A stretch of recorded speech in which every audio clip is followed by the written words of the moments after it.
നന്ദേട്ടന്റെ വാദം കേൾക്കാൻ എന്നെ ഒന്ന് കോടതിയിൽ കൊണ്ടുവരണമെന്ന് ഞാൻ പലപ്പോഴും പറഞ്ഞിട്ടുണ്ട്. പക്ഷേ ഇങ്ങനെ വരേണ്ടി വരുമെന്ന് ഒരിക്കലും ഞാൻ കരുതിയില്ല. ഈ കേസിലും നന്ദേട്ടൻ ജയിക്കണം.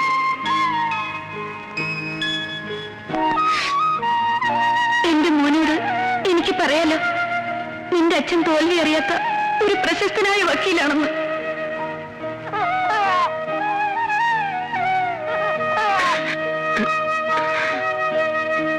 നന്ദേട്ടാ, നന്ദേട്ടാ,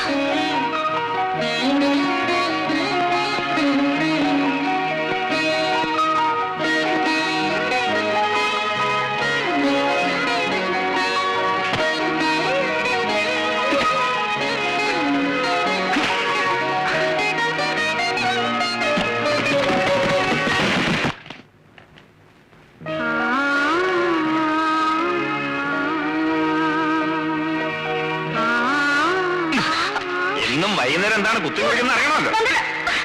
അങ്ങനെ ഇപ്പൊ അറിയണ്ട. ഒരാളുടെ പേഴ്സണൽ ഡയറി വായിക്കുന്ന ശീലം അത്ര നല്ലതല്ല. വലിയ വക്കീലായിട്ട് ഇതൊന്നും അറിയില്ലേ? ഒരു മുതുമുത്തശ്ശനായിട്ട് ഇങ്ങനെ പല്ലൊക്കെ കൊഴിഞ്ഞു വടിയും പിടിച്ചു നടക്കുന്ന ഒരു വയസ്സനായി നന്ദേട്ടൻ ഏതെങ്കിലും മൂലയ്ക്ക് കുത്തിയിരിക്കുമ്പോ ഞാൻ അടുത്തു വരും. അന്ന് നമുക്ക് ഒരുമിച്ചിരുന്ന് ഈ ഡയറി വായിക്കാം. മറക്കണമെന്ന് കരുതിയതും ഓർമ്മിക്കാൻ പാടില്ലാത്തതുമായ പലതും ഇതിലുണ്ടാവും. അന്ന് കിട്ടുന്ന ആ സുഖം ഇന്ന് ഇത് വായിച്ച പിന്നെ കിട്ടിയെന്ന് വരില്ല. അതുകൊണ്ട് അന്ന് വായിക്കുന്നതല്ലേ സുഖം.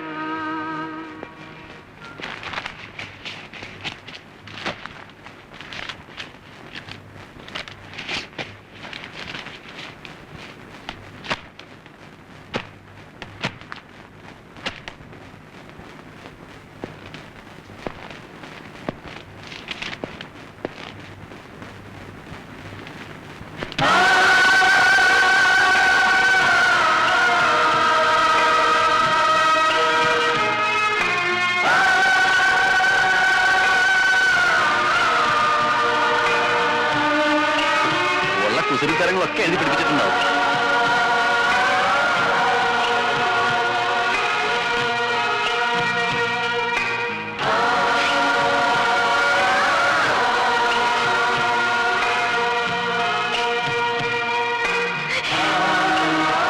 സ്വഭാവ മഹിമയെ പറ്റി ഞാൻ തന്നെ സ്റ്റഡി ക്ലാസ് വളരെ അത്യാവശ്യമാണെന്ന് ഇപ്പൊ മനസ്സിലായില്ലേ?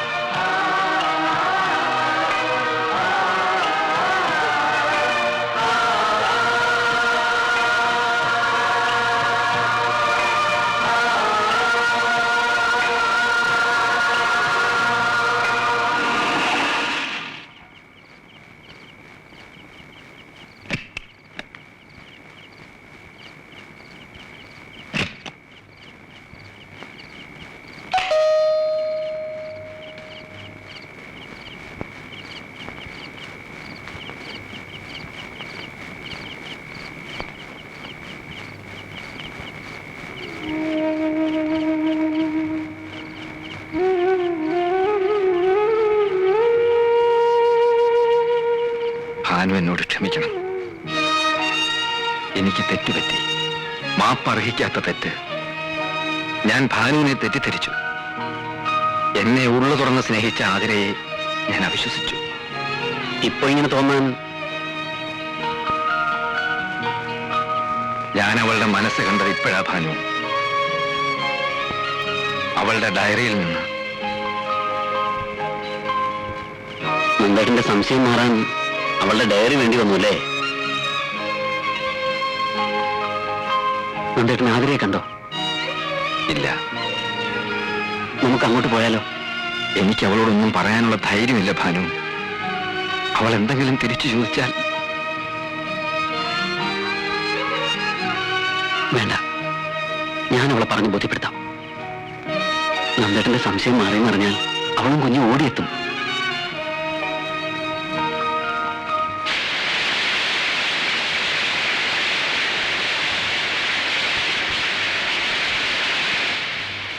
ഒന്നും പറയാതിരുന്നാൽ എങ്ങനാ? ഞാൻ എന്തു പറയാനാ? മകളാണെങ്കിലും നിർബന്ധിക്കുന്നതിന് അതിരില്ലേ? അച്ഛനാണെങ്കിൽ ഉപദേശിക്കാവുന്നതിന്റെ പരമാവധി ഉപദേശിച്ചു. ഭാനു ദേഷ്യപ്പെട്ടിട്ട് ഇറങ്ങിപ്പോയത്. എന്തൊക്കെ പറഞ്ഞിട്ട് അവളുടെ തലയിലിട്ടൊന്ന് കയറണ്ടേ? മകള് ഭർത്താവിനെ ഉപേക്ഷിച്ച് കുഞ്ഞുമായി വീട്ടിൽ വന്ന് നിൽക്കുന്നത് അച്ഛനും അമ്മയ്ക്കും വലിയ സന്തോഷമായിരിക്കും അവളുടെ ധാരണ. ഞാൻ അവളോടൊന്ന് സംസാരിച്ചു നോക്കട്ടെ.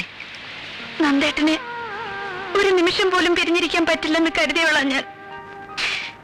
ഇപ്പൊ പിരിഞ്ഞിരിക്കാൻ ഞാൻ ശീലിച്ചു. നീ പോന്നതോടെ അവന്റെ സ്വസ്ഥത ആകെ തകർന്നു മോളെ. കോടതി നേരെ ചൊവ്വേ പോകുന്നില്ല. ആ പെണ്ണ് കൊല്ലപ്പെട്ട കേസിൽ നാളെ ഹാജരാകാതിരുന്നാൽ പബ്ലിക് പ്രോസിക്യൂട്ടർ സ്ഥാനത്തു നിന്നും അവനെ മാറ്റും. അങ്ങനെ എന്തെങ്കിലും സംഭവിച്ചാൽ അവനെ തൊഴിൽ വേണ്ടെന്ന് വെക്കത്തേ ഉള്ളൂ. അറിയാമല്ലോ അവന്റെ സ്വഭാവം. നിന്നെ ഒഴിവാക്കിയാലേ മനസമാധാനം കിട്ടൂ എന്നായിരുന്നു കഴിഞ്ഞ ദിവസം വരെ അവന്റെ വിചാരം. ഇപ്പോ നീ വന്നാലേ മനസമാധാനം കിട്ടൂ എന്നായി. എന്നെ തെറ്റിദ്ധരിച്ചതിൽ എനിക്കൊരു പ്രയാസമില്ല. പക്ഷെ അനന്തമോൻ, അവൻ എന്ത് പഴച്ചു? അവനെ ഒന്ന് കാണാൻ നന്ദേട്ടൻ വന്നു. അവനെ പറ്റി ഒന്ന് അന്വേഷിച്ചു. എത്ര പെട്ടെന്ന് അവൻ നന്ദേട്ടൻ ആരും അല്ലാതായി തീർന്നത്. അവൻ ചെയ്തത് തെറ്റ് തന്നെയാ. എന്റെ മോന് മനസമാധാനം കിട്ടാൻ വേണ്ടി മാത്രമല്ല മോള് വരണമെന്ന് പറയുന്നത്.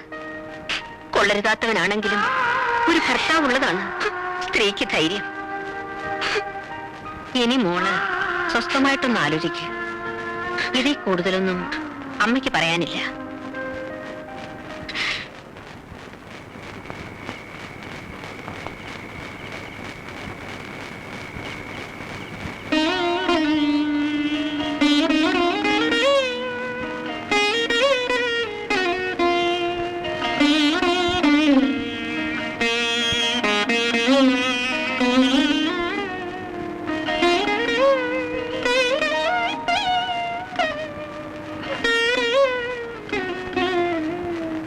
എന്താ നിന്റെ ഉദ്ദേശം? എനിക്കതാ മനസ്സിലാകാത്തത്. നിന്റെ ഭർത്താവിന്റെ അമ്മയാ വന്ന് വിളിച്ചത്. എന്നിട്ടും പോകാൻ കൂട്ടാക്കാത്തത് എന്ത് വാശിയുടെ പേരിലായാലും അഹങ്കാരമാണ് നീ കാണിച്ചത്. ഒരു പെണ്ണിന് ഇത്ര പിടിവാശി പാടില്ല. എന്നെ മനസ്സിലാക്കാൻ ഇവിടെ ആരുമില്ല, അതെനിക്കറിയാം. എല്ലാം വരുത്തി വെച്ചത് നീ തന്നെയല്ലേ? എന്നിട്ട് മനസ്സിന്റെ പ്രത്യേകം പറഞ്ഞുകൊണ്ടിരുന്ന രക്ഷിക്കാൻ ആര് വരുമെന്ന് നിന്റെ വിചാരം? നിനക്ക് മാത്രമുള്ളോ മനസ്സ്? നീ എന്താ നന്ദേട്ടന്റെ അവസ്ഥ മനസ്സിലാക്കാത്തത്? നന്ദേട്ടൻ കുഞ്ഞിനെ നോക്കിയില്ല എന്നല്ലേ നിന്റെ പരാതി? കുഞ്ഞിനെ കൊഞ്ചിക്കാവുന്ന ഒരു മാനസികാവസ്ഥയിലായിരുന്നു നന്ദേട്ടൻ. ആ കാരണം പറഞ്ഞാണ് നീ പോകാതിരിക്കുന്നതെങ്കിൽ അനന്തമോ വലുതാവുമ്പോ അവനെ അച്ഛനിൽ നിന്ന് അകറ്റിയത് അമ്മയുടെ പിടിവാശിയല്ലെന്ന് അവൻ ചോദിച്ചാൽ നീ മോനോട് എന്ത് മറുപടി പറയും? വാശിയും പരിഭവം കാണിക്കാൻ കൊച്ചു കുട്ടിയൊന്നുമല്ല, നീ ഇന്നൊരു അമ്മയാണ്. നീ കാരണം സ്വസ്ഥത നഷ്ടപ്പെട്ട നന്ദേട്ടൻ ഇതുവരെ കോടതിയിൽ പോയിട്ടില്ല. നാളെയും കൂടെ കോടതിയിൽ ഹാജരാവാതിരുന്നാൽ ഒരു പബ്ലിക് പ്രോസിക്യൂട്ടർ എന്ന നിലയിൽ അദ്ദേഹത്തിന് തുടരാനാവുമെന്ന് നീ കരുതുന്നുണ്ടോ? അങ്ങനെ സംഭവിച്ചാൽ കളങ്കമില്ലാതെ ഭാര്യയെ സ്നേഹിച്ച ഒരു മനുഷ്യനെ പൂർണ്ണമായി നശിപ്പിച്ചതിന് സമാധാനം പറയാനുള്ള ഉത്തരവാദിത്തത്തിൽ നിന്നും എന്തെങ്കിലും അതിനെ കൊഴിഞ്ഞു മാറാനൊക്കൂ? ഇനി ഈ കാര്യം പറഞ്ഞുകൊണ്ട് ഭാനുവേട്ടൻ നിന്നെ കാണാൻ വരില്ല. പോട്ടെ.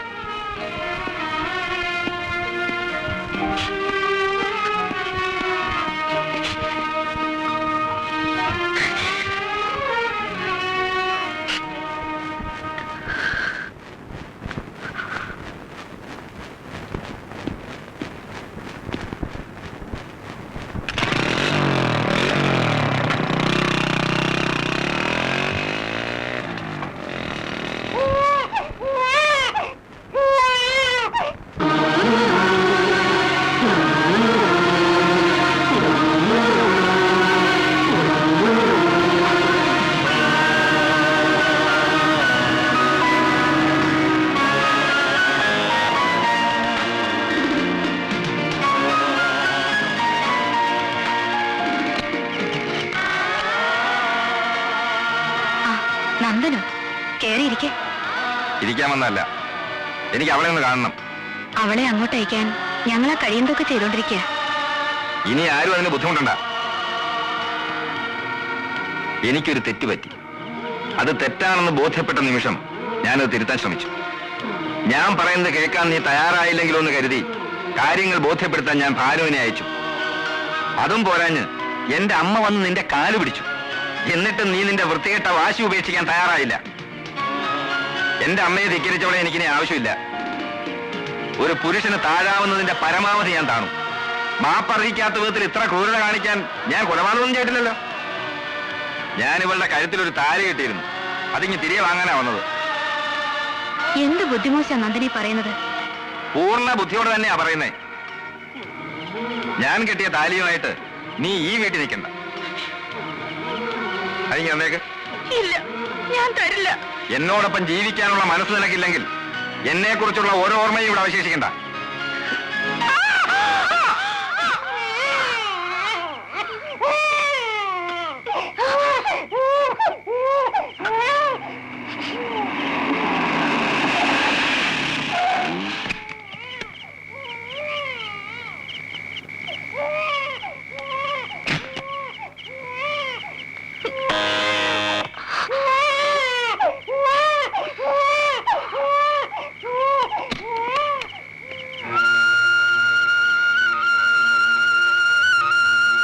എന്താ നന്ദ ഈ രാത്രിയില്?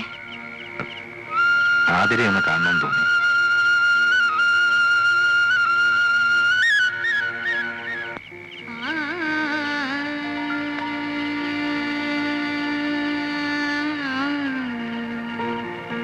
ഇതുവരെ ഇങ്ങോട്ടൊന്ന് വരാനുള്ള ധൈര്യം കിട്ടിയില്ല.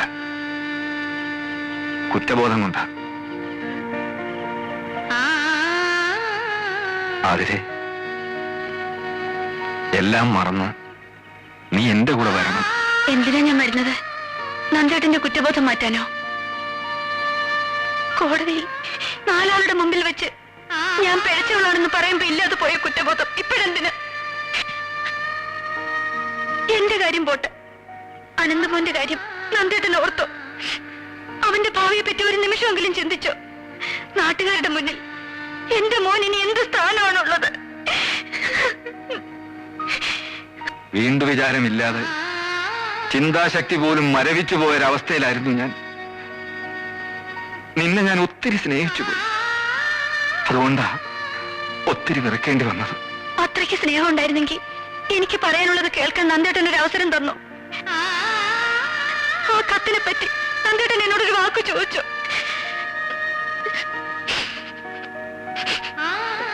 സത്യം ബോധ്യപ്പെടുത്താൻ ഞാൻ ശ്രമിച്ചില്ലേ? അതിനും നന്ദേട്ടൻ സമ്മതിച്ചില്ലല്ലോ. ഒന്നും ഞാൻ നിഷേധിക്കുന്നില്ല. നിന്റെ മനസ്സ് പൂർണ്ണമായും അറിയാൻ എനിക്ക് കഴിയാതെ പോയി. ഇനിയും കഴിഞ്ഞത് ഓരോന്ന് പറഞ്ഞ് കുത്തി നോവിപ്പിക്കാതെ നീ എന്റെ കൂടെ വരണം.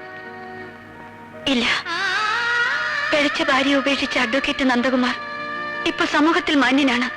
നാട്ടുകാരുടെ കണ്ണിൽ നല്ലവളല്ലാത്ത ഞാൻ ഇനിയും നന്ദേട്ടനോടൊപ്പം വന്നാൽ നന്ദേട്ടന്റെ അന്തസ്സ് തകരും. അതുകൊണ്ട് ഞാൻ വരില്ല.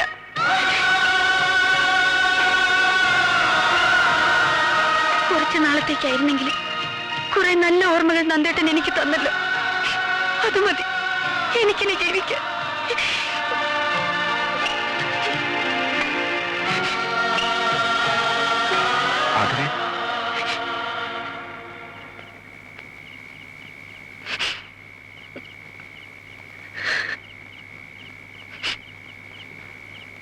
നിന്റെ മുന്നിൽ കുറ്റം ഏറ്റു പറഞ്ഞാലെങ്കിലും നീ എന്നോടൊപ്പം വരുമെന്നൊരു പ്രതീക്ഷ ബാക്കിയുണ്ടായിരുന്നു. അത് വെറും സ്വപ്നമായിരുന്നെന്ന് ഇപ്പൊ എനിക്ക് ബോധ്യമായി.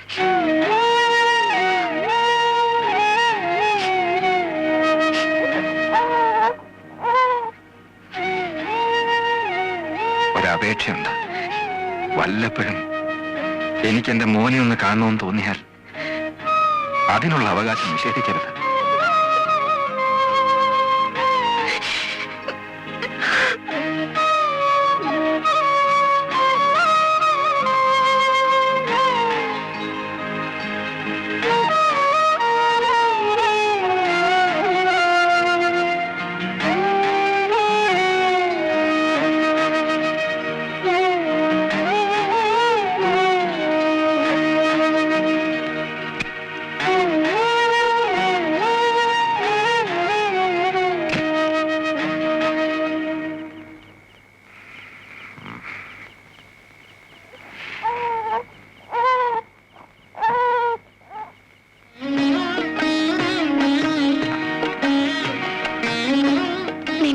ഞാൻ പോകുന്ന നന്ദേട്ടൻ എന്താ വാശി പിടിക്കാഞ്ഞത്?